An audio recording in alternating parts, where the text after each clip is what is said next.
అందరికీ స్వాగతం అండి. నా పేరు సుజాత. ఎంతోమంది మాన్యులు, ప్రముఖులు ఉన్నారు. వాళ్ళ జీవితాల్లో జరిగిన ఒక యథార్థ సంఘటన.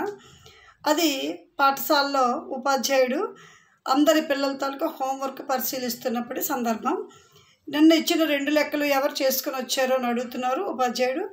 పిల్లలు ఎవ్వరూ కూడా చేయలేదని సమాధానం చెప్పారు. ఎందుకంటే అవి చాలా కష్టంగా ఉన్నాయి కాబట్టి ఎవరూ చేయలేదు. అయితే ఒక విద్యార్థి మాత్రం లేచి నేను చేశాను సార్ అని చూపించాడు. చూసి ఉపాధ్యాయుడు చాలా కరెక్ట్గానే ఉండడంతో మెచ్చుకున్నాడు. చాలా బాగా చేసావు కరెక్ట్గా అని అనగానే ఆ అబ్బాయి ఏడవడం మొదలుపెట్టాడు. అదేంటి, ఎందుకు ఏడుస్తున్నావు అని ఉపాధ్యాయుడు ఆశ్చర్యంతో అడిగాడు.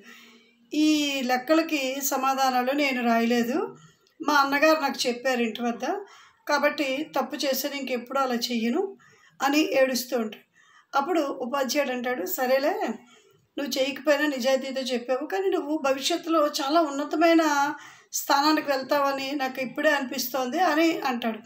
ఆయనే మరి ఆ వ్యక్తిత్వమే, అలాంటి మనస్తత్వమే ఆయన్ని సాక్షాత్తు మహాత్మా గాంధీజీకే రాజకీయ గురువుని చేసింది. అంటే ఆ బాలుడు చిన్నప్పుడు ఎవరు? గోపాలకృష్ణ గోఖలే.